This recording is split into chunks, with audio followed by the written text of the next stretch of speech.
Hello again, everybody. Welcome to installment number 3 of Scott and I doing our bowl extravaganza. Scott, every week it just gets bigger. We just add another person. So if the bowl season lasted like 3 months, it would be very crowded in here by the end. But last week it was you and I and Loud Esmond. Today it's the same three, and we're joined by the one and only Chris King of Just Parlays. Chris, what's up, buddy? Not much, Scott. What's up with you?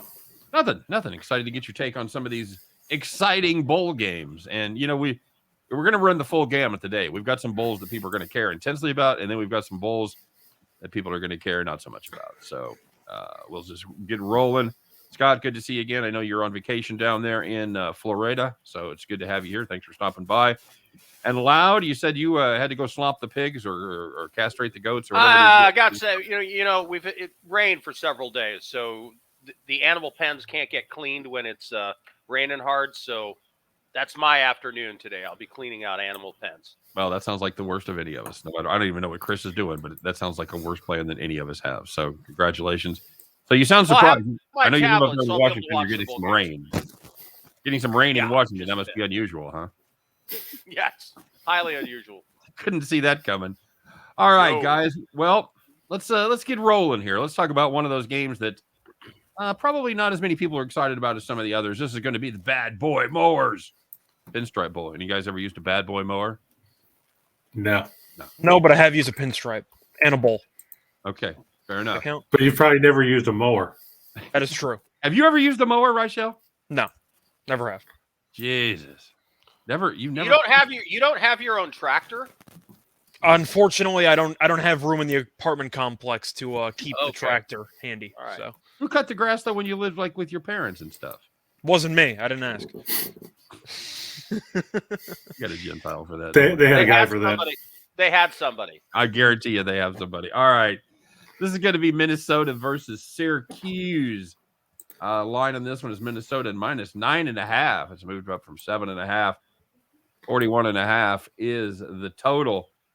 Syracuse is going to be without a couple of big pieces there. Number one running back Sean Tucker. They got offensive lineman going to be out for this one, as well as starting corner Darian Chestnut. Rachel, let's start with you, buddy. What do you got on this one? So as thrilling as it sounds to lay about 9 points with Minnesota's offense, I'm going to do it in this game because they have everyone who's going to be there for the game. I don't think they have any opt-outs. You're looking at historical trends. PJ Fleck's been very good in bowl games. He's 3-0 ATS. You're looking at Syracuse. That team peaked in, I don't even know, September, early October. They kind of fell off a cliff there for the last couple months. We were fading them down the stretch, made a lot of money. But they had a bunch of opt-outs. Sean Tucker's the main one, of course, being the star running back. You're looking at the offensive coordinator who ended up leaving. Defensive coordinator left too. There's really nothing to like about the Syracuse team. Minnesota might not be great, but at least they're physical, and they'll be able to move the ball with Ibrahim and with whichever quarterback they choose, because they had a youngster who actually played well in the final couple games. I'm taking Minnesota. Fleck always gets his teams up for it, and Syracuse, I don't want to say they quit on the season, but it looked like they quit on the season about 3 months ago. I'm going to take Minnesota. Hey, they got bowl eligible. That's all they wanted. Yeah, pretty much. Probably true. Chris, looks like Tanner Morgan may at least get some snaps for Minnesota, if not get the start. How are you feeling about this? You're about ready to lay 9.5 with the Golden Gophers there, eh? I think you have to. You look at Syracuse down the stretch, like Rachel said, and they had games where they scored 9 against Pitt. They scored 3 against Florida State. Sure, they were better against Wake and BC, but neither of those teams really played defense. Didn't they have 100 yards against Florida State or like something atrocious? 160. And 160. And they had 145 against Pitt. Yeah. That's not ideal by any stretch. But you're looking at a team that, like you said, they lost their offensive coordinator and their defensive coordinator. They have no players. I hope Morgan plays. Minnesota looked good when he was playing early in the season. Then he got hurt, and I'm not even going to try to pronounce the backup quarterback's last name, Ethan Kaliakmanis or something like that, Zach Galifianakis, whatever. I'll still take the Golden Gophers with Potts and Ibrahim and everybody else that they can hand ball off to run the ball about 600 times, and they'll win this game. Loud, you going to lay 9.5 with the Gophers, buddy?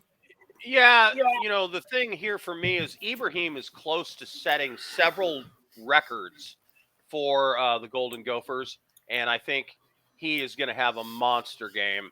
And I agree with all the other points that have been made. I'm on the Gophers here too. Okay. Yeah, it's just hard to get away from them with this Syracuse team that just hasn't looked interested in playing football for about their last 6 games. So Are we sure Syracuse scores a touchdown in this game? Because I kind of have to lean to the under, but I don't know how to feel about it because the total's so low. yeah, I mean, with Minnesota running the ball and the Syracuse offense being stuck in neutral, it's going to be under a pass if I'm playing the total here for sure. I mean, come on, 42.5. That's high for Minnesota. Probably Syracuse team total under is where I'd lean, but something like that.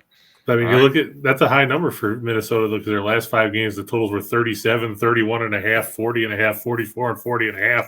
So 42.5. That's a big number for Minnesota. I would think you'd have to stay under. Ugly football in the Big Ten, man. We're going to talk about a 30.5 here in a minute. All right. We can't wait to get to it.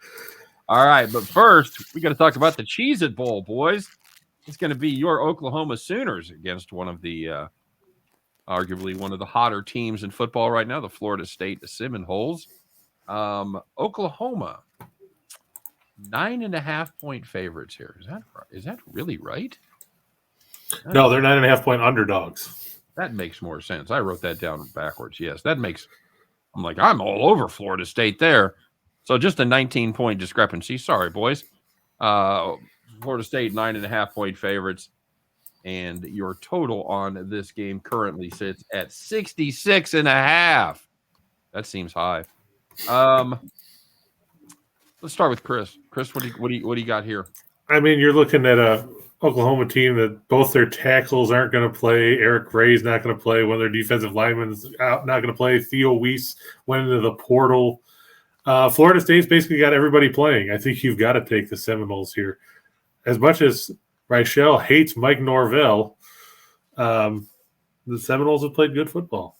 I think Florida State's going to win this one convincingly. Yeah, I'm going to save Norvell's bowl record for Scott. Loud, what do you have here? You little and take a spin with a Big 12 underdog or just too Yeah, the Seminoles are just too talented for Oklahoma. Lincoln Riley looted the team when he left, and they're still recovering talent-wise, and then they had a bunch of people opt out. They're overmatched here. Okay. All right. So we're starting off the show laying 9.5 points, Scott. 2 games in a row. You going to do it too? I think it's a really good spot for Florida State. Now, you were going to save the bowl record stuff for me to get into. Norvell is 0-4 ATS in his bowl games, which doesn't exactly surprise me. Now, I've roasted Norvell for a couple of years. He did a very good job in the second half. I'll give him props. Florida State looked very good down the stretch, which is why I feel like I have to lean to Florida State. I mean, if I'm going to roast Norvell for the last couple of years, then I'm gonna need a couple minutes to roast Venables because I don't know what the hell he was doing at Oklahoma for the entire season because that was a disastrous job for the second half of the season. They can't stop anybody on defense. We know that's going to be the case. And offensively, they're missing a couple of key pieces and some offensive linemen. So I think I'm going to agree with you. I think I'm going to take Florida State. This team has a lot of speed. They play with physicality. Their defense is pretty good for a Norvell team, historically speaking. I'm going to go with Florida State as well. All right, I'm gonna deviate, guys. Here, I just can't have a clean sweep laying 9.5 points 2 games in a row. I'll tell you what I'm looking at with Florida State was our last game against Florida where they gave up 262 on the ground, giving up almost 6 yards per carry. That's an Oklahoma team that does want to run the football. That would be their first option. So I think it's gonna be a little bit more of a grind for Florida State, and it's 9.5. If it was a touchdown, I'd be all over Florida State here, but I think at 9.5, I'm going to have to play Oklahoma. So, are you concerned about motivation at all? Like, is Oklahoma thrilled to be there at 6-6? I don't know. I don't know because there were such high expectations starting the season, and then those ideas were kind of tempered by the way they played in the middle. So I don't really know what the motivation is on either side right now. I have to be honest. So. I'm gonna call it a push. You think Norvell has them ready to run through the wall? You think they're excited to be there? I think Florida State should be motivated because if you actually look at the last couple of years for Florida State, really since Jimbo left, is this the biggest bowl game they've been in since Jimbo Fisher left? Because it feels that way. Yeah, probably. So I think they're going to be excited for it because they had a lot of people who did not decide to opt out. Travis announced he's coming back, so you don't have to scramble for a quarterback. But you hit the nail on the head. Oklahoma was a preseason top 5 team, top 10 team, Top 10 for and they sure, finished yeah. 6-6. I'm not surprised they had that many people opt out. You might see more opt out, but I'm going to go ahead and take Florida State. I think for motivation, Florida State should want to be there more than Oklahoma, in my opinion. All right, and a lot has been made about Florida State winning 5 straight. Just to reiterate, those games were Georgia Tech, Miami, Syracuse, Louisiana, and Florida. They didn't play anybody, so Right. it's a fair point. But Not exactly a rogue. On the flip side, are you concerned that Gray's not going to be in there? So now you're relying on Javonte Barnes and Marcus Major as your top 2 running backs? I care more about the tackles, to be honest. See, and I just think those big elite programs like that go pretty well 2 or 3 deep. So A running back, I agree. That's why I think the tackles are a bigger concern. all right, well, let's move on to the Valero Alamo Bowl. Remember the Alamo? Yeah, good times. This is going to be the Washington Huskies against the Texas Longhorns. Texas currently sits as a 3-point favorite, and that opened up at 6, now down to 3. 67.5 is the total. Loud, who the hell's going to run the ball for Texas? Yeah, that's a big loss. Bijan Robinson not being there. Of course, the big news here, you see the Washington Huskies stuff behind me, is that Huskyland was elated. Michael Penix announced not only is he playing in this bowl game, he's coming back next year. That motivated that team to stay together. They've had very few opt-outs, but the Pac-12 going up against Big 10, Big 12, SEC competition in bowl games, they have not done well. They don't do well in matchups against them, against those other conferences in general. I have my doubts, but I am going to take the Huskies to cover, but I'm not going to say they're going to win the game. I'll take the Huskies plus the 4.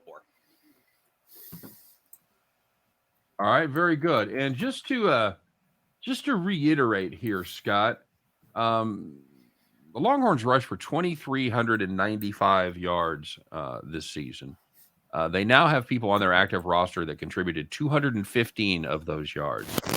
So less than 10% of their rushing for the season is available for this game with Robinson, Johnson, and Card, which is their second-string quarterback. They put him in there to run a little bit. Those guys are all gone. What do we got here, bud? Does this line seem weird to you? Is that the team that's going to be missing their arguably 2 best players in the backfield are still 3-point favorites? I think you can argue that it's a little weird just based on reputation, because Texas is Texas and people will blindly bet the Longhorns despite not having the greatest postseason record in recent years.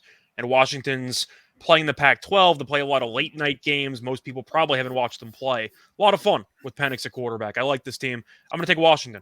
Texas is a team that wants to run the ball. We know Sarkisian's not afraid of blowing massive leads, so I don't exactly trust him in the second half of games, especially when you want to drain the clock and you have to rely on unproven commodities at running back, since Robinson was basically the heart and soul of your team, and Johnson was a pretty good complementary option. I'm taking Washington. Loud said before that they really didn't have many opt-outs. Texas did, and I think motivation should be there for Washington. I'll take them on the money line, because when in doubt in a close game, I'm not backing Sarkisian. Yeah, I'm kind of the same way. Chris, the only worry that I have about this game is that number just seems suspicious. It just seems like the wrong team is favored here. It has dropped, though, as you said before. So. Yeah, it has. As we would expect without Robinson and Johnson available. Chris, has it dropped enough? Probably not. I mean, the fact that Texas has no run game now is going to be a major issue. I know that everybody likes Quinn Ewers, but how much is Xavier Worthy going to give you against a pretty decent Washington secondary? I think that Penix, he fits like he'd be a guy at BYU where he's going to be a 27-year-old, 8th-year senior or whatever next year. But I like the way that kid plays. He plays good football. He played good football at Indiana. He's had a great year with the Huskies this year. I think Washington should be favored, and I think they're going to win this one outright, like Rachel said. I'm on board as well. I'm on. If we Loud we'll take the points.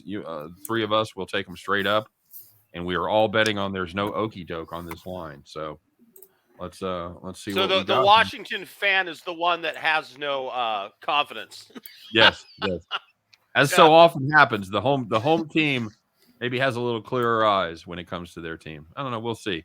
Because I know with Rachel and I, we tend to be like more negative when it comes to our own home teams. Like, oh, those guys suck. They're never going to win. So, all right. And speaking of moving on, it's the Duke's Mayo Bowl. Anybody ever had Duke's Mayo? Yeah, it's big down here. I know. I was going to say, Chris, you probably have because it's the South. Loud. What about you? Do you guys get Duke's Mayo? Oh yeah, there? yeah. Okay, I don't eat a Yeah, lot. I order it from Amazon special. Is that right? Look at you. Yeah, Does it taste better? What's the deal? Does it taste better? Is it spicy? What are we doing? It's just better than the normal store-bought crap. Okay. There you go. I don't eat a lot of mayo. I don't eat like mayo on sandwiches. Like egg salad, chicken salad, about the only thing I put mayo in. You're more of a Miracle Whip guy? Oh, Jesus Christ. No. That was emphatic. No. I got sick on Miracle Whip when I was a kid, and I've never been able to eat it since. It's Miracle Whip and tequila. I got no use for either one of them. They made me sick very early. I thought you were going to say you mixed them together, and that's why you're off both of them. I might as well. The best mayo, though, is a Japanese brand, which is all the rage in major restaurants right now. Can't remember the name of the brand off the top of my head, but it's a thing right now. Okay. A little Japanese mayo. You heard it first. Yep. It's a thing. I like to call mine aioli and then charge $2 more for it. There you go. No. All right, very good. This is going to be the Maryland Terrapins against the North Carolina State Wolf Pack. We've got a lot of opt-outs as far as Maryland goes. Scott is on the wide receiver core. They're going to be missing Jarrett, Demas, and Copeland, the number 2, 4, 5 guys, respectively. Starting cornerback Deontay Banks. Meanwhile, North Carolina State, well, they're going to play some guys. The problem is they don't really have a quarterback. Scotty, how does this one shake out for you? For me, I'm going to go with NC State in this one. Even though you got Tua's brother at quarterback who's been solid this season, I know he got banged up towards the end of the year. But you're looking at Maryland, and when you're missing that many key weapons, I'm a bit concerned. NC State has been a pretty good team all season long. You mentioned the quarterback concerns. It felt like they used about 45 quarterbacks at the end of the year. But I do think that this team defensively is still a very solid unit. And since they basically have most of their overall roster, I see them grinding out a win here. I see it being very ugly. I'd lean to the under in this game. But Finley was okay in the final couple games for NC State. So I think they could hold their own. I'll take the Wolfpack. Okay. By the way, Maryland 1-point favorite, 47.5 is the number. I see 23-20 like NC State. Yeah, I see NC State favored by 1. You got the switch on it? Well, I did these yesterday on. Yeah, it's anywhere from a half to 1.5. Okay. Yeah, it's moved. Basically, give me 23-20 NC State. All right, Chris, you got it the same way. I think Rachel's gotten to something here. It doesn't really matter who plays quarterback for NC State because they'll rely on their defense. Hopefully, Tagovailoa has better luck health-wise than Tua does. But without 3 of his top 5 receivers, it's going to be tough for them to move the ball. I think NC State will grind it out, like Rachel said. I don't know if they'll even get to 23-20. It might be 17-14. Yeah, I've got the under there as my favorite play as well, under the 47.5. Loud, what do you got here? I think NC State's going to get a couple cheap touchdowns off turnovers. I think Tua's going to try to do what he tries. I mean, Tua, sorry. The other Tagovailoa is going to try to do too much. It's something he tends to do, and he's going to have not good communication with his receivers. I could see a couple of cheap interceptions, maybe a pick 6, and this actually getting ugly in favor of North Carolina State. Wow, a blowout. All right, there we go. So much for the Duke's Mayo Bowl. Let's move on to the Tony the Tiger Sun Bowl because they're great. Pitt versus UCLA. UCLA 5.5-point favorites. 52.5 is the number. That number has dropped substantially from 57.5 as an initial number. Chris, Pittsburgh isn't going to have Slovis available. I know if I started with Reichel, he'd say that's a positive. Oh, yeah, you knew where I was going with that one. That's an upgrade. They're also going to be without Abinaconda as their number 1 running back. Is this team just too decimated? They're also missing a lot of other pieces on the defensive side. Does Pitt have a shot here, Chris? No. I mean, let's be honest. They're not going to have Cansey on the defensive line. He was an All-American. I don't like Nick Patty. He's a running quarterback, but he's not really a guy that you can count on to throw. They might start Nate Yarnell, who wasn't good either. Defensively, they're minus Brandon Hill. They're minus Servosia Dennis. They're minus Deslin Alexandra. They're also missing their right tackle. You look at UCLA, Jake Bobo is going to play. DTR is on track to start. Mm-hmm. The only guy they're going to be really missing is Allen. I don't think that Pitt has a shot in hell. I know Richel's still bitter about Abanaconda getting hurt earlier this year when he had him on a prop for over 100 yards. That makes two of us because Richel was nice enough to share that insight. That's right. I forgot about that. Oh, yeah. Yeah. Get you. That was the game where we watched Vincent Smith or whatever his name is come in and fumble twice. Yep. Yeah. Get yourself some of that. Richel's got a hot tip. Excellent. Yeah, UCLA wins by double digits. Loud, you on UCLA here as well, being a West Coast guy? Yeah, my wife's grandfather was a professor at UCLA for something like 40 years. So I have to go with UCLA here. I have no choice. But I will point out, I love their running game here. They had a season low rushing for UCLA was 144. They hit 200 or more in all but 3 of their games. I see 250, 300 rushing yards here for UCLA. And they just got Pittsburgh just got gutted by opt-outs. And I see UCLA here by a touchdown or more. Yeah. Normally in this game, I'd be a big fan of the over because that UCLA defense leaves a little bit to be desired.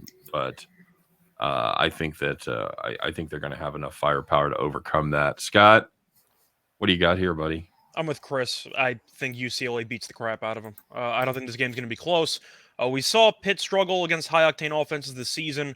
Gave up 34 earlier in the year to Tennessee. Gave up 42 to North Carolina. Besides all the opt-outs with Pittsburgh's offense, I think UCLA just has too much speed at the skill position spots. I just don't think Pittsburgh's been able to keep up. Game's in a dome, so you can't even hope for ugly weather for Pitt to keep it close. I think UCLA buries them.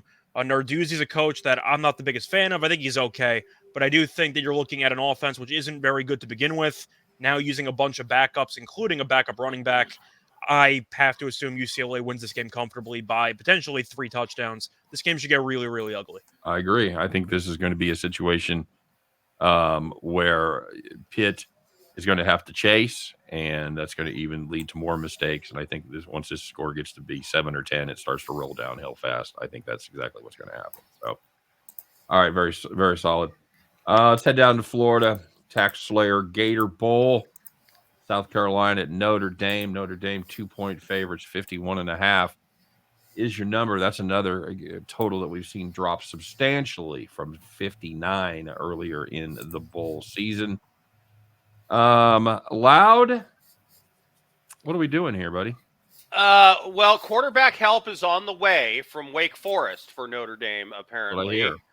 But he's not playing in this game, and that leaves the injured quarterback who they're saying could play in this game, Buckner, who, let's face it, sucked in the first 2 games of the season. He was awful. And Marcus Freeman has freshman Steve Angeli and sophomore Ron Paulus III also practicing as if they might be the starter. He hasn't named a starter. He has all 3 of them preparing as if they are going to play in the game. I don't know. You got to have a quarterback, right?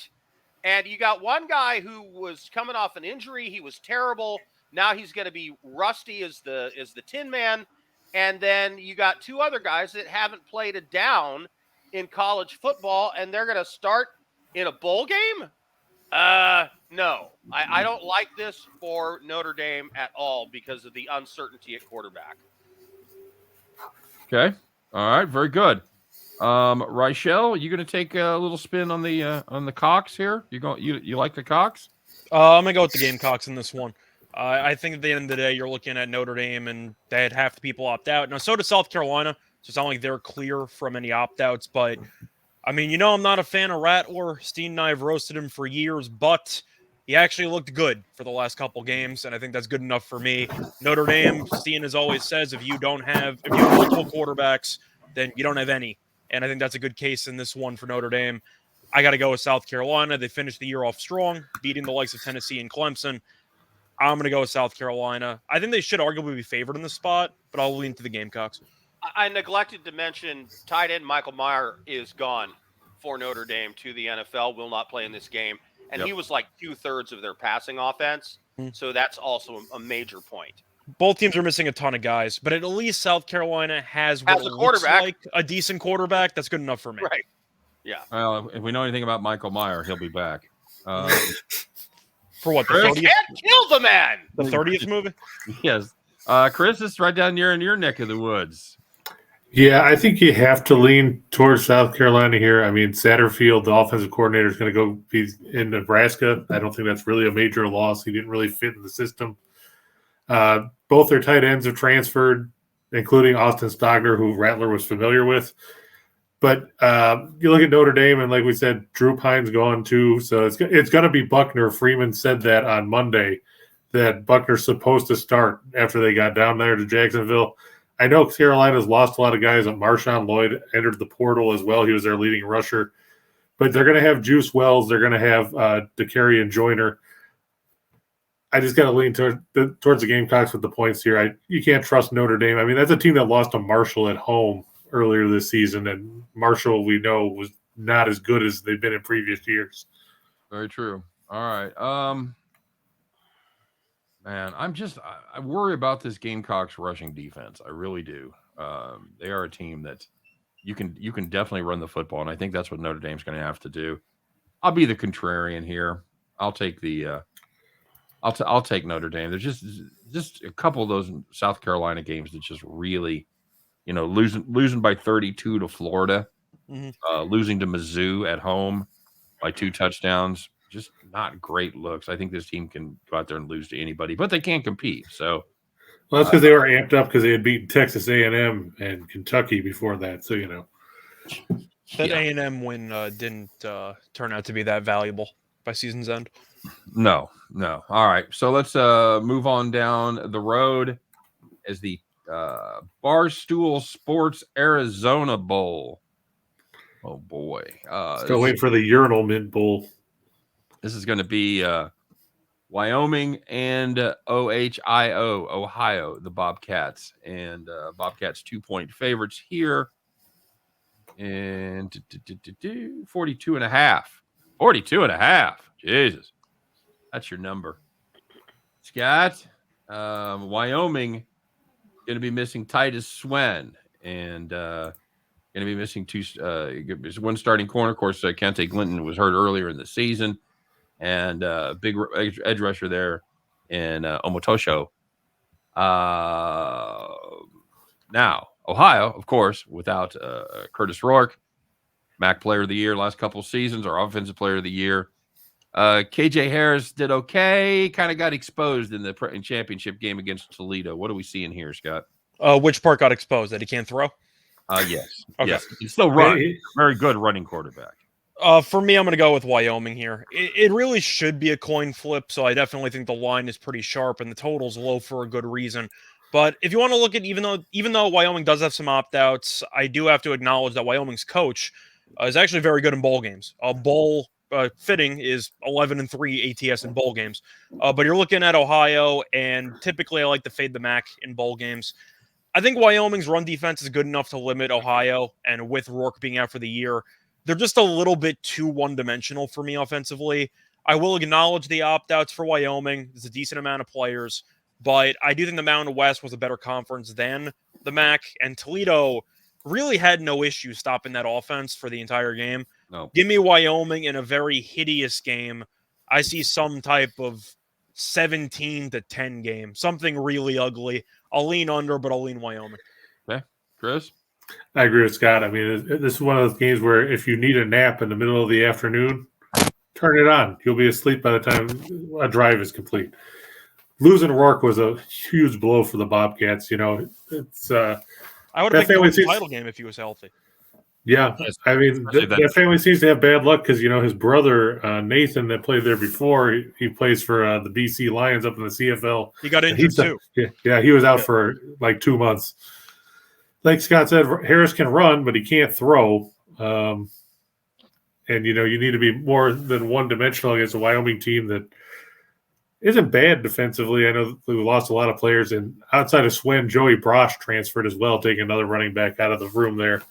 But I think Wyoming wins a slugfest, and like Rachel said, we won't see a team hit 20 points in this game.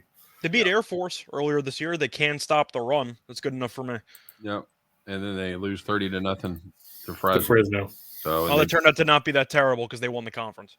That's true. Well, yeah, but 30 points, dude. That's just a lot. I'm just saying. They had Hainer, though. They actually had a quarterback that could throw. True. Loud, you going to make it 3 in a row here? I love Longmire, which makes me kind of a Wyoming fan by extension. I've read like 10 of the books and seen the whole series and have 5 more sitting behind me that my wife got me for Christmas. But I'm going the other way. Wyoming, they don't have a running back left on the team who had a carry this season. And their number 1 wide receiver is also gone. I don't know where their offense is coming from. And Ohio isn't great, but I see Ohio having a few explosive plays, and that's enough because I don't know where Wyoming's offense is coming from. I'm going to be the contrarian here, I guess. I'm going Ohio minus the 2. I still like the under as my favorite play. Yes, their offense will come from Wyoming's defense because Ohio will turn it over. All right. Well, we're counting on certainly pick sixes and fumble rooskies. There you go. Certainly possible. You could see at least 1 turnover from KJ Harris. The no active running backs with a carry, by the way, is just so funny. That's such a funny footnote. How everyone just opted out for Wyoming. There's nobody. There's not a running back on the team who has had a carry in a game. Nobody. I don't know if I've ever seen that before. Really, really unusual. All right. So I think we're all on the under there. And you know what? I don't have a side. I watched that Ohio State team play against Toledo, and that offense was just dreadful. So. Yeah, I mean, when you score 7 against Toledo, and Reichel had fun lighting up Toledo's defense all year long. Yeah, the defense was better in MAC standards, but the MAC's probably the worst overall defensive conference in the entire country. Can we say that? The Big 12. No. Okay, no, but I'm saying in terms of talent, like the MAC doesn't have any defenses that are really worth a damn. Like Toledo was the best by default, and they still gave up 40 in the snow to Bowling Green. Right. Good old Bowling Green. All right, guys. Well, so much for the warm up. Now we're gonna start looking at some real bowl games. Oh, we have actual games. Okay, sweet. This is a game that if you'd asked us 6 weeks ago, we'd thought there might be a pretty good chance this would be part of the playoffs. However, it is not. Injuries, disappointments have taken their toll on these two teams. It's going to be Clemson and Tennessee there in the Orange Bowl down in Miami. Clemson 5-point favorites, 62.5 is the number, and that actually has gone up to 63.5 as far as the total goes. My apologies there. So, Chris, I know you're probably closest to Clemson more than any other school, right? Yeah, it's about maybe half an hour from here. Okay, you have a pretty good read on them. Now they're going to be without their starting quarterback. Again, I'm not sure Reichel would say that's a bad thing. I think we put him in the Slovis bucket as well. I think most people down here would tell you that it's not a bad thing at all that Uiagalelei has gone to Oregon State. Everybody wanted off to be a Beaver. That's right. Everybody wanted Cade Klubnik from the start, but Dabo Swinney decided that, we're just going to stick with what worked last year because, he had that game when Trevor Lawrence was still here and threw for 400 yards against Notre Dame. I got news for you. That was 2 years ago when they actually had players. Clemson's lost a bunch of guys. Kobe Pace is gone. Fred Davis II is gone. E.J. Williams is out. Bo Collins done for the year. Miles Murphy, who had 11 tackles for loss. Trenton Simpson also gone. So they're hoping. Brian Breesy hasn't said whether he's going to play or not. He's here, or I should say he's down there with the team, but he hasn't yet to say if he's going to play. I don't trust Clemson. I didn't trust them when they played South Carolina. how you lose to a team like the Gamecocks in your own building was disturbing. I know that. What was DJ in that game again? Like 6 for 21 or something? Yeah, Disgusting? 7 for 29 or 7 for something like 29? that. Yeah, okay. I know Tennessee doesn't have Hooker. They don't have Hyatt or Tillman. But this Clemson team is not the team that you've seen in previous years. I'll take the points in Tennessee because I don't know how Klubnik's going to respond to playing in this big of a game. You know, he had his moments, but when you come in against Georgia Tech and other doormats, it's a little bit different than a top 10 team. All right.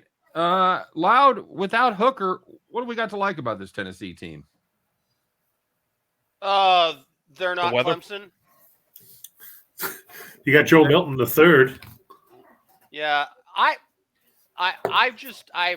this is just, I have a feeling here that Tennessee is going to be up and ready for this game, and Clemson's just had a lot of missing pieces.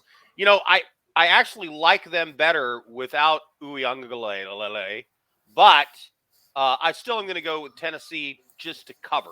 Tennessee plus the points. Okay. Scott?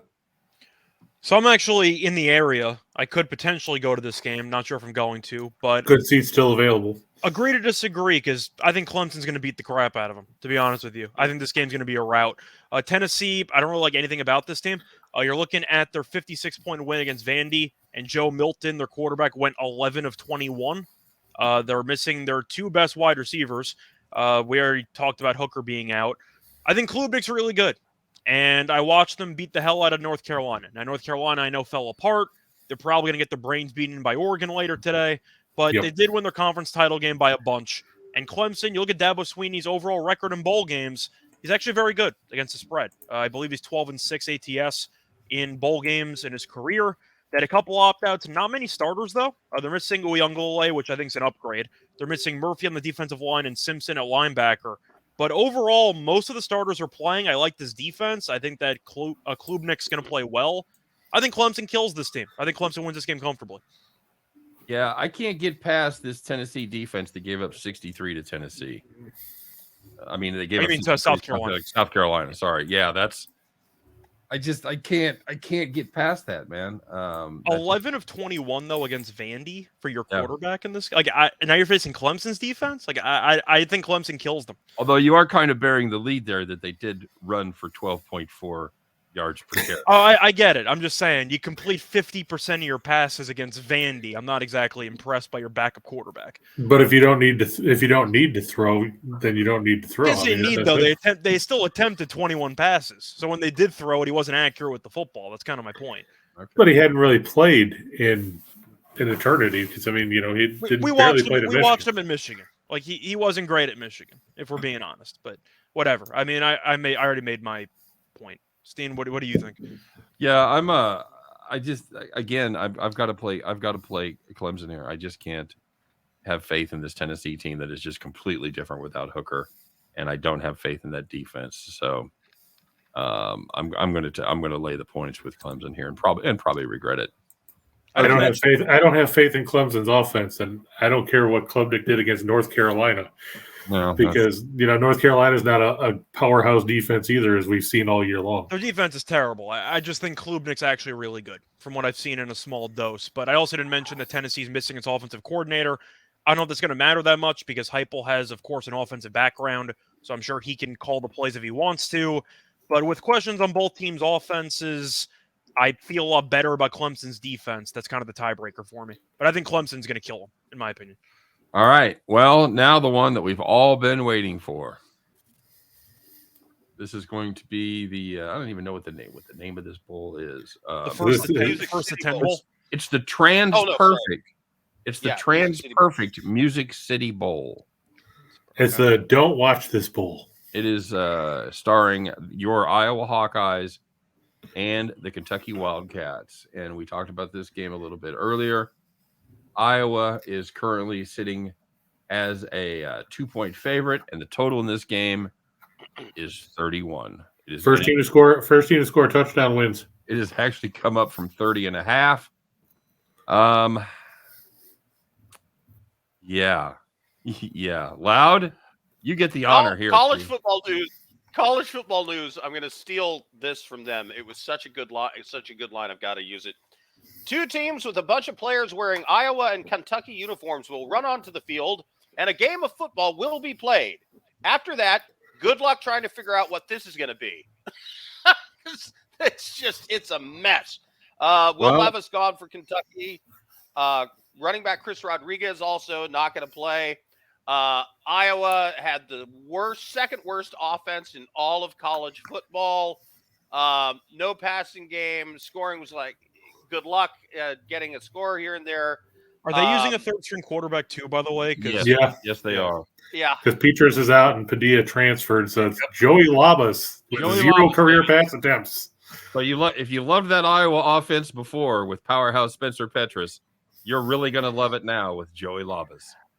There may not be a touchdown scored in this game.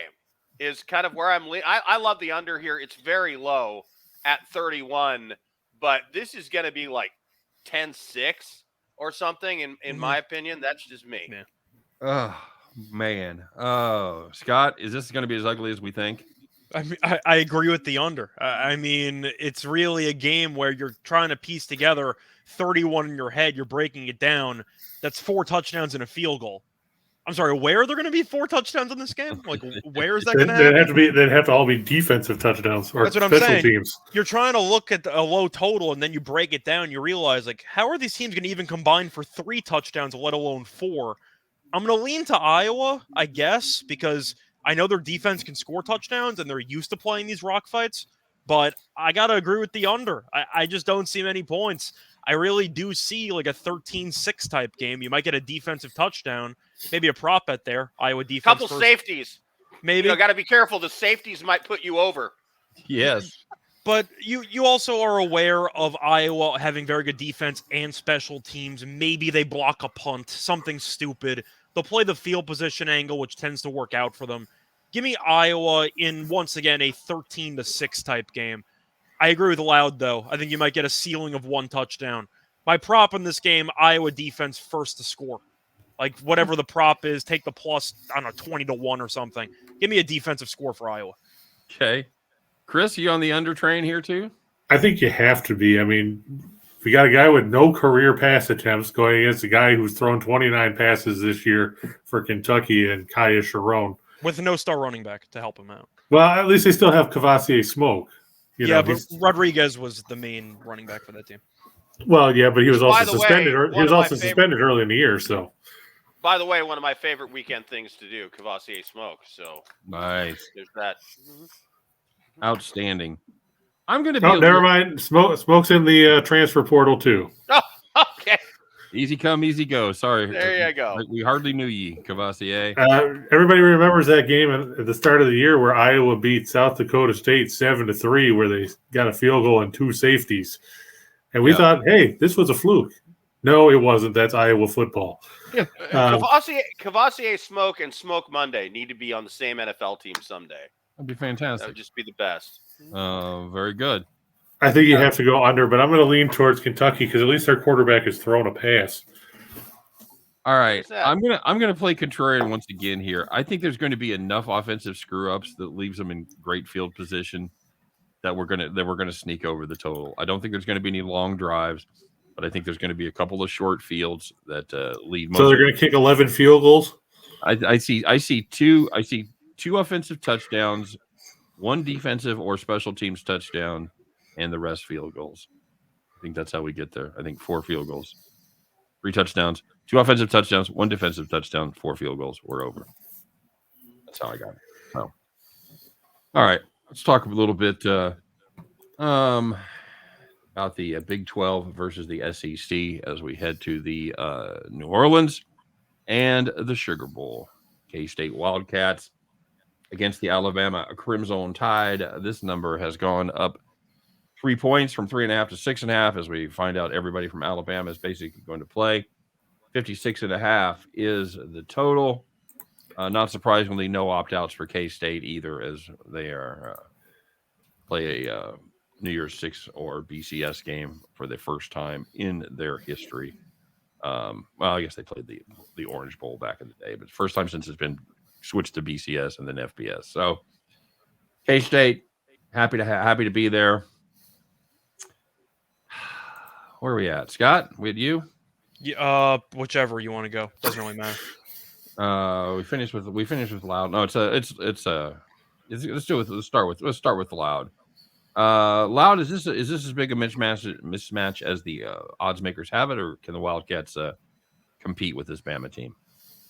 Nick Saban is so pissed, and the Alabama players are so frustrated. This is going to be like Kansas State stepping in front of a freight train. I'm actually worried for their physical safety. Alabama is going to open a can of whoop ass on these guys like they've never seen. I just think it's going to get ugly. Alabama's just much more physically talented than they are. So I think it's going to be bad for them. Okay, Rochelle, they ran a graphic a couple of games ago that showed the amount of 4- and 5-star recruits for K-State versus the other schools, and they did it, and they actually showed it versus Texas. But I'm sure if you looked against Alabama, the numbers would be relatively close to the same. K-State has 0 4- or 5-star recruits, while basically that's Alabama recruits nothing but. So can the coaching overcome the difference? Obviously, Clement and Bill Snyder before him was able to coach these guys up. They are going to be able to coach up enough to compete with Alabama, or is it just going to be roll tide? Bama does have some opt-outs, but the main pieces are still there. I think people were a bit shocked that Bryce Young is going to end up playing in this game because he's pretty much the, I don't want to say consensus #1 overall pick, but in reality, if Houston gets the first pick, they're probably going to take Bryce Young, if we're just being honest. So the fact that he's there is a bit of a shock, but Nick Saban's teams historically have not been very good in bowl games outside of playoff games because they have a lot of opt-outs. This year, not so much because Bryce Young's going to be there. No offense to Kansas State. They had a great year. Nice job winning their conference. But Bama's got so much talent. And with Bryce Young being there, you're laying less than a touchdown. That's good enough for me. Kansas State's defense wasn't exactly the greatest against Kansas. Had moments against TCU where they kind of let Dugan run all over them. I think you'll end up seeing Bryce Young use his mobility and his arm strength to actually beat this defense. I like Bama. I just think they're too talented. Chris, everybody's beating up on my Wildcats, buddy. I was polite about it. I mean, I hate to do it, but I think that Rachel hit on something there. You know, you look at the fact that down the stretch, Kansas State, they gave up 218 yards on the ground to TCU in the Big 12 title game. You know, Alabama's got McClellan and they've got Jahmyr Gibbs in the backfield there. Those are two guys that can run the ball well. And Bryce Young, like you said, is very mobile. I think Kansas State can hang around for a while, but I think eventually, you know, the fact remains that it's hard to out-physical a team like Alabama with the road graders that they have on both sides of the ball. And can Will Howard, because I'm guessing he's going to start over Martinez at quarterback, can he avoid Will Anderson?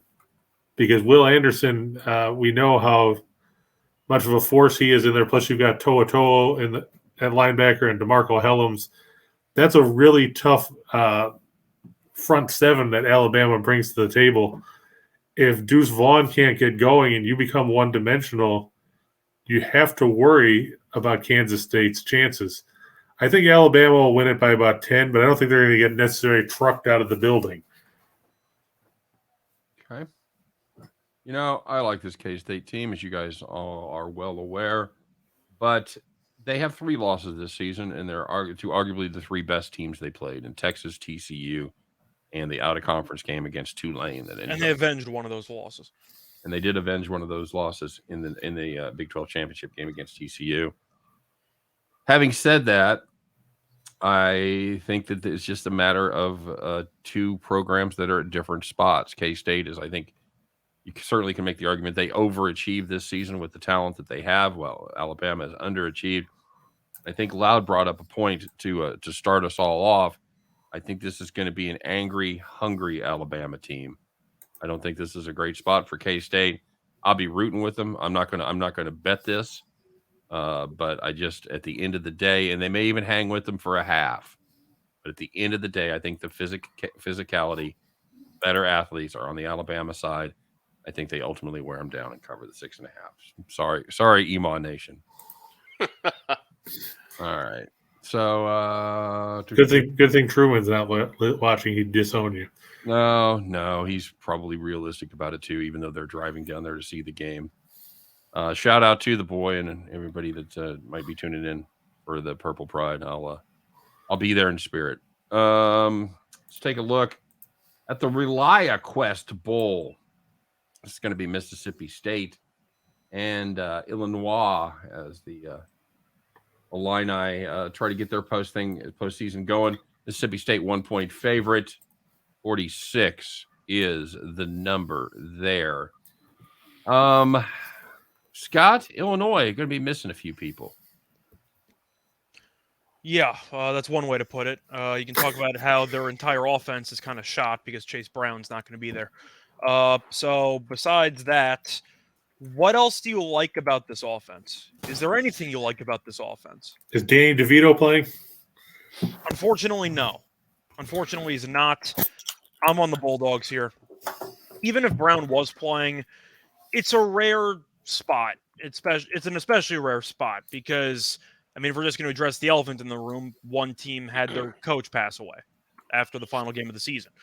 And I don't want to try to immediately turn that into a handicapping advantage, but at the end of the day, I have to acknowledge there's a lot of pride to playing this game for Mississippi State. And with most of the roster being recruited by Mike Leach, you're assuming that they're going to give an inspired effort and they're not going to have many opt-outs. They're going to try to win this one for coach. Classic cliche spot, but I got to at least address it. I think Mississippi State is going to treat this game like it's the most meaningful game of their careers. And I think they're going to win this game comfortably. So I'm on the Bulldogs. I know they opened up originally at like +3, +4. Lines plummeted in their favor. I think Mississippi State wins this game comfortably. It's really a motivational spot. I don't think there's any team more motivated for a game, maybe even including the playoff teams, than Mississippi State. I'm taking the Bulldogs. All right. Very good. Chris, where are you at on this one? I think you have to go with Mississippi State. I know that, like Scott said, the passing of Mike Leach, not only was it a sad day for college football as a whole, but it was tough in Starkville. Zach Arnett's now the head coach. Steve Spurrier Jr. will be calling the plays. I don't know if he's going to wear a visor, but let's face it, we're looking at Illinois. They don't have Brown. Two of their defensive backs that were first-team all Big Ten players, Sidney Brown and Devin Witherspoon, both opted out. Ryan Walters, the defensive coordinator, took the head coaching job at Purdue. There's just not a whole lot to like about Illinois at this point. They played well earlier in the season, but I can't back them against Mississippi State here, especially without Brown. I mean, you take away a guy who ran for over 1,600 yards, and what do you have left if you're the Fighting Illini? And the answer is not much. And you also mentioned the corners being out. Reminder that all Mississippi State wants to do is throw the football. Right. Yep. So. Absolutely true. Loud, no Brown, no chance is what they're saying. You feel the same way?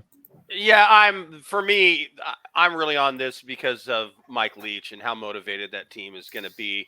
The spirit of that swashbuckling pirate of a football coach is going to be strong with this team, and I really like them to win going away. I'm with you. I think Mississippi State, even with Brown, is probably the superior team, but without Brown, I think they have no shot, especially without the starters at the corner position. That's huge as well. I'm going to make it a clean sweep here with the emotional angle as well with Coach Leach. I'm going to take Mississippi State here. So let's move on to the Cheez-It Citrus Bowl. Man, how many games does Cheez-It sponsor? Apparently all of them. This is a couple of teams that might be a little surprised to be here for different reasons. It's going to be the Purdue Boilermakers and the LSU Go Tigers. At this point, LSU is a pretty prohibitive favorite, currently sitting at 14.5 points. I believe one of the bigger ones of the bowl season. And 55 is the total.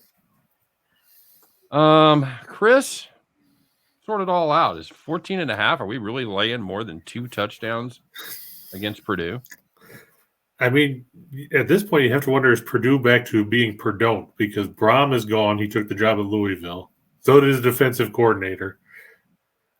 His brother, I guess, is going to be the head coach for this one. But they lost their starting left guard. Corey Trice has opted out. Aiden O'Connell, Charlie Jones, and Payne Durham all opted out. So who are you going to throw to? I mean, Jones caught 110 passes this year. Durham caught 56. 3 of their defensive linemen are in the portal. They might play. My big concern with LSU is Jaden Daniels going to be healthy, because he was hurt against Texas A&M. They made it worse in the SEC title game. I don't like Garrett Nussmeier. Tell you what, though, he was okay against Georgia. I mean, I know that they were down a ton anyway, but I thought he could have played a lot worse. I just think that 2 touchdowns might be a little bit much, because, we're talking about an LSU team that's not necessarily a big offensive team. I'll hold my nose and take Purdue with the points, even though I don't know who they're going to throw to. Austin Burton's supposed to start at quarterback. I'll take Purdue. I just think they can get a backdoor touchdown late to steal the cover. Okay, very good. Loud, how do you see this one? As a Notre Dame fan, I watched Brian Kelly coach Notre Dame for a number of years. And one thing that he doesn't do is care about anything except winning. He's not into style points. He's doesn't run up the score. He always plays his cards very close to the vest and doesn't reveal really great offensive plays except when he really needs to. So I see LSU winning this game, but I think 14.5 points is too many. And I like Purdue to cover. Yeah, I'm with you here. I don't think this LSU program is elite. I think they're good. I think they're a better team than Purdue, but I can't believe more than 2 touchdowns. I just can't do it. I'm sorry. I think this was the biggest margin in bowl games, tied with Oregon, North Carolina for later today. That's why it's a 2 touchdown game as well. Scott, how do you see it? For me, I'm not really sold on the side either way. I'm going to lean to the under. I'll play it safe. Purdue, I'm wondering how the offense is going to actually look. It's probably not going to be good with a backup quarterback and with a brother head coach instead of the head coach and all. But the opt-outs are concerning with Jones as well, who is their best receiver. Their best tight end's also not going to play. LSU wants to run the ball. However, Purdue was actually pretty good against the run this season. So I do think that they could limit this LSU offense. And as Loud said before, Kelly cares about winning. He doesn't care about style points. I see LSU getting up to a decent lead. Don't really care about blowing him out. They'll try to just drain clock and make sure that they don't do anything stupid. I like the under in this game. I see some type of I see like a 34-14 type game, something like that. But I'm not going to back the side. I'll go with the under. All right. Hey, Loud, we're headed to the Cotton Bowl. Take on Tulane and USC. Another one of the cases of one of these teams just damn glad to be there. That's the Tulane Green Wave. USC obviously had a little higher aspirations, but how do you see this one? USC going to be out without a couple of valuable pieces. Yeah, but they've got depth. They've got 3, 4, 5-star recruits all over the field, and they've got a really great offensive-minded coach.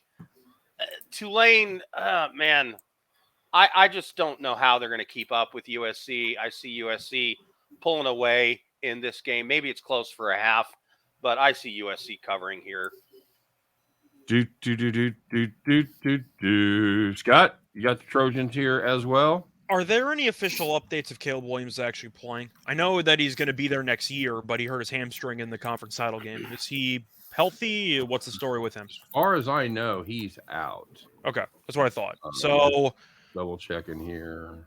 Last I saw, he was questionable, but I thought it was questionable, but I'm assuming doubtful, which according to Steen means that he's never going to play. Well, at least in the NFL, that's the way it works. Yeah. So the NFL, that stands for not for long. If you keep making plays like that in this league. This one's tricky because with USC having an atrocious defense, which they did all season long, and with Caleb Williams being out, you kind of have to lean to Tulane. However, I saw a similar story to this last year in the Rose Bowl with Ohio State against Utah. It wasn't the exact same situation because Ohio State had their quarterback, but you saw a bunch of people opt out, and you figure Utah's going to roll because Utah's motivated. They're going to be ready to play. And then you see the actual talent differential, and you realize all of Ohio State's backups would start on Utah, and they couldn't stop Smith and Jigba from having 300-something yards. I think it's a similar story here, where USC, despite missing some key pieces, they still probably have the more talented roster, even with the backups playing a decent amount. The question is USC's defense good enough to stop Tulane from running the ball? No. That's really what it comes down to. I don't think so. This is really tough. I think I'm going to lean Tulane. Just give me the green wave. I'm rooting for him. I'll tell you that much. This might be with my heart instead of my head. I'll lean Tulane here.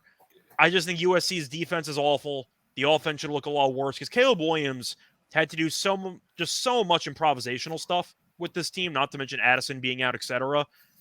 And they're going to be missing the starting center. Give me Tulane. I like what I saw at 10 the year. I talked myself into it. And I do have an update as of 14 hours ago. Caleb Williams says he remains confident that he will play in the Cotton Bowl despite his hamstring injuries. Then I'm taking USC. It comes down to if Caleb Williams plays or not. I'm being honest. I agree with that. Like, I can't tell you that the backup, who I'm sure none of us would even know because Williams played basically every snap this season. How dare you knock Miller Moss? I'm sorry that I'm not aware Miller Moss is the backup to the Heisman Trophy winner. No, like, it matters. If Caleb Williams plays, I'll take USC. If he doesn't, I'll take Tulane. It's really simple as that. It is hard to overstate how terrible this USC defense is. The fact that they were one game away from making the playoff with this defense tells you how good Caleb Williams was this season. What kind of nude pictures does Alex Grinch have on Lincoln Riley that he watched his defensive performance at Oklahoma and said, that's the guy I need in my new spot? They were surprise. Same defense. Same disappointing, horrible, beyond bad defense. Chris, you the same way here? Yeah, I mean, the fact that the line is only 2 points tells you that so much hinges on Caleb Williams. I like Tulane. I like Tyjae Spears. I like the way that Michael Pratt played down the stretch. My question is, can Tulane do enough defensively to shut down USC, whether it's Caleb Williams or Miller Moss? No. I want to ask, though, how many points do you think Williams is worth with the drop-off to Moss? Is he worth like 10 points? I was going to say a touchdown. I have no idea what he's worth. I was going to say 6 or 7. I have no idea what he's worth. I mean, in college, the drop-off is a lot bigger, in my opinion, than the pros, because at least the pros, the players are competent. He was the best player in all of college football this past year, and it wasn't even close. Like, he might be worth 10 points. Possible. I mean, the big thing is, as bad as USC was defensively, they do one thing well, and that's force turnovers. Mm-hmm. They only committed 6 turnovers offensively and had 29 takeaways this season. How much of that it's a fluke, though, with the defensive turnover battle stuff? Well, turnovers are usually fluky. They're not really actionable per se. And, you may have a team that punches extra well, or that really puts an emphasis on it. That'll sometimes get you more fumbles, but for the most part, turnover margin is just just sort of any kind of a statistical aberration. Having said that, they hustle, they get them, they go out there and they do create turnovers. I think Tulane turns the ball over at least twice in this game. Will it be enough? And they had USC for it wasn't all fumbles. They had 19 interceptions defensively this year. Yes, they did, and it's a tremendous secondary. So it's going to shut down a lot of the Tulane passing game. Especially with Williams, I've got to play USC here. I just do. But I would jump on USC now because if it turns out that Williams plays, then that line's going to rocket. Yeah, absolutely. You could definitely middle that. Yes, absolutely, and that's going to be a legitimate middle shot. You may have a 5-point middle there. You could be 7-2 as far as your middle goes. You can get a lot of key numbers. I don't hate that at all. All right, let's finish it up. We've got one more to go, and then next week we'll be back with a lot less games as we break down the playoffs. So that'll be fun. Playoffs. Well, what about the semifinals? Are you doing those? Because those are Saturday. That's the playoffs. Yeah, that's Saturday. Oh, for this week? Yeah. That's right. They are squeezing those in there. I'm assuming we'll have to do that separately, right? Yeah, we will probably do that Friday. Yeah. All right. So this is going to be the Rose Bowl, the granddaddy of them all. It's not the same without Keith Jackson and Bob Greasy. Ordinary. When was the last time Keith Jackson actually did it? Like 15 years ago? Probably. Was Something the like that. USC Texas game the last time he did it? I don't know. I don't know either. Rest in peace, Keith Jackson. Right. Yeah. This is going to be the Utah Utes against the Penn State Nittany Lions. I'm sorry, did you say Ute? Did you say Utes? The two Utes. Two Utes. Utah, 2.5-point favorites. 52.5 is the number against the blue and white. Let's finish it up here. We'll start off with Chris. Well, I mean, we're looking at a Penn State team that's hoping that they'll have their left tackle back in Fashanu after he missed the last 4 games. Joey Porter Jr. opted out.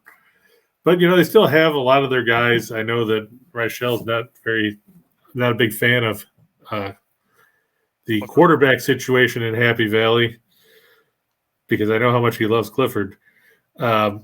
Utah, I think they missed Tavion Thomas. I mean, that was a big thing. Dalton Kincaid is out. But I still think Utah is a tough team. I'm going to take the Utes after the way they played against USC in the Pac-12 title game. It's going to be close, but I'll give Utah the edge in this one. Okay, that was an impressive performance against a high-quality USC team, no question about it. Loud, it's out there in your neck of the woods. You got Utah, you got Penn State here. Yeah, they're a tough physical team. They're minus 128 on the money line, so that's where I'm going to take this is them to win and forget any points. I'll take the Utes on the money line. Okay, I don't hate that. Scott, going to be missing Tavion Thomas, but they do have 2 pretty fair backups there in Bernard and Jackson. I know you've always been a big fan of this Utah team. Where do you land here on this one? I'm going to lean Utah. You mentioned Thomas being a bit of an issue that he opted out. Is it? Because his role was kind of fluctuating the entire season, and they have so many good running backs that it felt like Thomas even became an afterthought midway through the season. So I'm not sure if it's that big of a deal. But I think the bigger deal is Kincaid, because I'm a big Kincaid guy. I think he's a hell of a tight end who was actually the backup because the starter got injured. And you're looking at Utah's weapons in the passing game. Kincaid was the main guy. My concern is that even though Porter opted out, does Utah have many good pass catchers in the first place? I'm not so sure about that. So I think I'm going to lean to the under in this game. I see a lot of running clock. I see a pretty physical game between these teams. I'm going to lean to Utah because Whittingham's one of my favorite coaches in all of college football. But I do think this game will be ugly. It's going to be physical, very close. I see this being a very competitive game. Give me Utah 21-17. Okay. And Chris, you get to weigh in on the last one here, bud. I weighed in on Penn State, Utah already. Did you start? Yeah. It's your turn. Yeah, you get to chime in. That's right. Okay. I was really impressed with the way this Utah team played, the way Cam Rising played, and the way the defense played, particularly against USC. I think that's going to be the difference maker in this. I do think they will struggle to throw the ball a little bit, being down, because as Scott talked about, not only was Kincaid their number 1 tight end, he was their number 1 receiver. He had 70 catches. Nobody else had more than 50. So it is a huge chunk. And it would be similar to taking Kelsey out of the Chiefs offense. So they are going to have to be a little more creative about moving the football. Now the nice part is you've had time to prepare. So you've had time to develop a game plan. It's not like he got hurt in the first quarter. Now everybody's got to scramble. You have had a chance to know who's in, who's out. I think Utah is the superior team, and I think they show it here. I'll take the Utes. Be tempted at the money line as well, but for the purposes of this, I'll lay the 2. We didn't get to hear how Rachel hates Sean Clifford.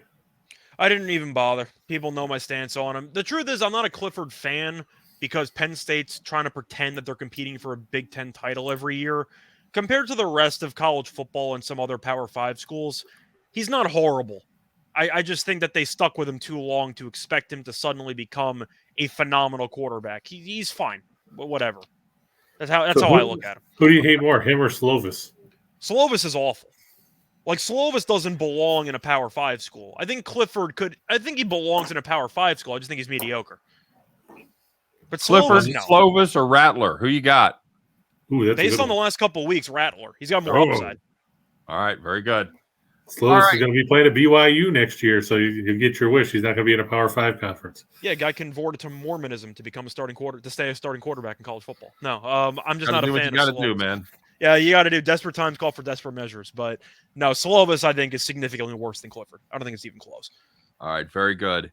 Gentlemen, I want to thank everybody for doing this. I know you guys are really busy this time of year. I know. Loud's not only busy with work, he's got animals to tend to. He's got all kinds of adventures out there in his farm. So really appreciate Loud stopping by. Scott, I know you got a beach to get to. So I got like 4 other shows to do today. So no, I'm not going anywhere. you know, we talked about yesterday after you left. We talked about what we should have done was like order an inflatable for you, like around your waist. Yep. And a towel, and then we would say, I'm a towel. you say the same kind of thing. I got so much to do. I'm not even leaving the hotel room. And then you're like, okay, Scott, well, we'll see you later. And you just stand up and you got like the fucking flamingo around your waist and shit. Anyway, Chris, I know you got nothing going on, so yeah, appreciate you stopping. Well, I was gonna say though, so we'll be back Friday for the playoff stuff. Yeah, we'll do a little quickie on Friday. Any of you guys that want to join us, Scott and I will be there for sure. If anybody else wants to join us on Friday afternoon to do a little preview of the playoffs, Let me know. All right. Yeah, word. Okay. All right, we'll do it. Thanks, Until guys. then, you guys take care. Everybody, thanks very much for watching. Don't forget to like and subscribe, do all that stuff. Grab some premium plays. I got them. Chris has them. Loud has them. We've all been doing pretty well, so make sure you check out those as well. Hope you're having a great bowl season, and I hope it continues to be a winning one. We'll be back Friday to talk about the playoffs. Until then, you guys be good, and we will see you next time.